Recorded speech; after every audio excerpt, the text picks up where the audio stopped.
Alright, hello and welcome back to Brigador. Last time we did Think It Over and did some mission suspect to that. I guess we can't see the rest until we get there. So, today we're going to be doing the Dutch Fist. I don't know what that is. It kind of reminds me of Mastercraft's song Fist of God, but I know that's not it. Regardless, contract removal of opposition, at least 70%. Opposition light loyalist. Cotilda, your aptitude for violence. In mech rivals, you skill with the blade up close. The SNC will surely archive these contracts for posterity.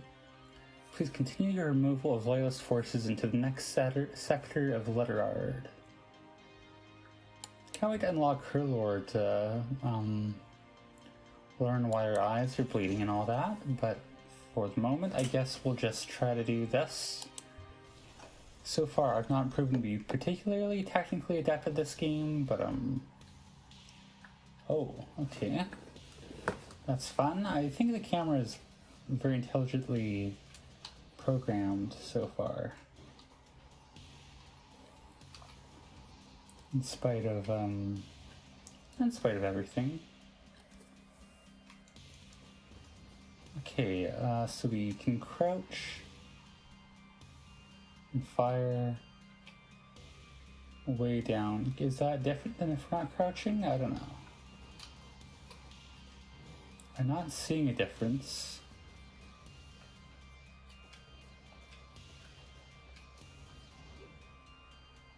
Okay, these are tanks, right? Oh. Probably should have like dodged that, but okay, is that all of them?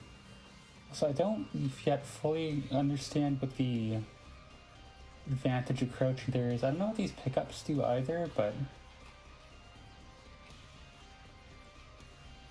oh, what are the explosions happening behind me?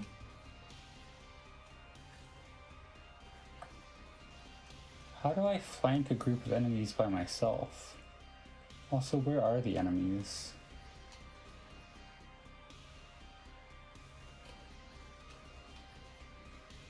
Oh, I see one there.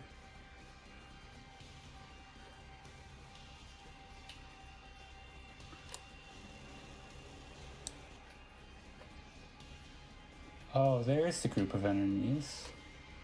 They're gonna come from this direction. I know like we read, you take more direction, you take more damage from behind, so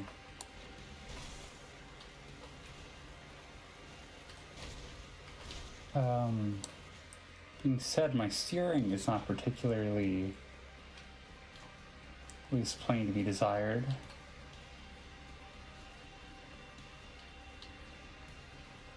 I think I need to draw them like up here. And then I can hit crouch, I can hit caps lock, I can snipe them as they come around the corner. Are there more coming, or? Oh, they're on the other side now. I don't know. I can't say I fully understand the pathfinder. Also, I think there's like individuals on the ground shooting, so not really the best angle for dodging here, but hey, you can why dodge when you can shoot? I think, yeah, someone there was, yeah, I'm getting like bombed at and that, so whoops. I think that's for the best, right? You can, I should be going for a little more money here. Yeah, so there's definitely an emphasis on like tactics in this game, which I do appreciate, even if I'm not maybe the best at it. I mean, we made 2 million there, that's not bad. An old Dutch Fist, as they say. Alright, and now, as has so far been the pace of this game, we spend 5 minutes doing a mission, we spend 10 minutes reading stuff. We'll switch to intel this time. because they're cheaper, and I'm assuming the amount of money we earn is going to go up as the game goes on, so this will hopefully help us pace our money expenditure. We got foot mobiles, we got the civilian. The yellow raincoat in Solo Nobre is considered as sacred as a waving white flag or red cross. Many Nobrians will refuse to wear the color outright, either for fear of tempting fate or because of their own too recent memories from the last time the raincoats were worn. Yasmin Bartle, the Nobre kid, was even thrown out of her own title fight because of the flamboyant yellow robes she sported on the way in. It's one thing to casually wear yellow. It's another thing to wear it while beating the snot out of someone. I'm not sure where the tradition began, but somewhere during the last century of conflict, and color became synonymous with non-combatants. There's various stories about who or what inspired it, depending on who you ask. Is their great-grandmother dashing across lines the night of the Tuesday sprawl, child in hand, or maybe some other forebear holed up in a crater. Regardless, for the last few decades, Central has been distributing the now ubiquitous yellow slicker with a flashlight on a necklace, the latter creating a very characteristic sway when worn that's recognizable for miles. If you see yellow in the street, something terrible has happened. MB. So, who would MB be? Like, do we know? I'm guessing that's referring to one of these. Might be Marvin Beck, who we don't have yet. Not seeing any other MBs, so we'll go with that for now. And we'll keep reading these until we can have time or money. Loyalist Infantry for foot mobiles. I think those are the guys that are shooting bombs at us. Earnest, loyal, and doomed. Loyalist infantry sculpt the dying breed of hard asses. They're dying breed because most of them get killed because they're infantry on a battlefield crowded with heavy metal. This doesn't stop them sneering at basically every other branch of the military. The way they see it, everyone else is trying to hide their death wish behind armor plating and hard shields. The grunts just like to get there faster. Another classic MB line. Loyalist Mech Ultra Monarch. I don't think we've seen one of those yet. Whoops. Also just pressed the wrong button. Requisition, that's it. Corvid design is Corvid design. Doesn't matter if it's got a fresh coat of NEP green. The idea was to create as narrow a profile as possible in a support mech so you could step on the front line and worry less about getting shot. Which is fine except for the part where stuffing all the guts in a line at the back gives you a side profile the size of Central. You can throw a lot of firepower from a good vantage, but the unique interface design requires a separate driver and gunner, rare on a Loyalist mech. Personally, they're an eyesore, but someone in the brass must love them because they keep getting built. You got the Praetor, however you pronounce it. It's the nature of military engineering to take things too far. The Praetor represent that limit as far as the Loyalists are concerned. Toro's stouter younger brother, the Praetor is a commander grade with major firepower and the ability to take a little more in the chin. Pays for it in tight corners though. Praetors are slower and can't turn for shit, but you can ride the thing straight through an enemy line and out the other side. A chair squeaking. Design Bureau laughed at Chief Engineer Halleck after that maneuverability is for cowards rant, but Praetors have plowed through walls and even minefields without a dent before, so who's to say? Besides, Halleck is second only to the founders in the Praetor driver's seats. Got a Toro. Every year, General Bursov tries to get the Toro mothballed, and every year he gets laughed out of the War Council. The Toro's combat legacy is completely justified. Maintenance gets a bit messy with the successive upgrades to the combat jack and fire control systems on these things, but the chassis lasts forever, which is usually what the NEP worries about. The only thing that wears out on this classic legs unit are the shoe pads. In other words, believe the stories about Noite des Pedras Corrosas. I'm not up my Spanish, I gotta say, so I guess we'll just move on to Swede. Whoever team designed this was so in love with the weapon housing they forgot to leave room for the pilot. Driver height maxes out at 1.68 meters, and even that's pushing it. The seat straddles the generator housing with far too little insulation, so taking a Swede out for a jog will max out the cooling system, still leave the driver in a puddle of their own sweat. As a result, the Swede drivers suffer the double indignity of being both short and unhygienic, a lethal combination against hopes of promotion or romance. They're an idiosyncratic lot, and fork drivers in particular pride themselves on always having jokes at the ready about how to kill a Swede. The only redeeming quality is that it's actually quite effective in the field, which explains the continued deployment despite shortfalls in cockpit design. You might as well keep on moving to Mantis, Requisition. The newest addition to the Loyalist roster of heavies.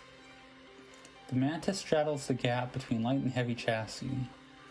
They're still retaining a fair degree of flexibility when it comes to this loadout. The Mantis was originally designed around a dual galena housing.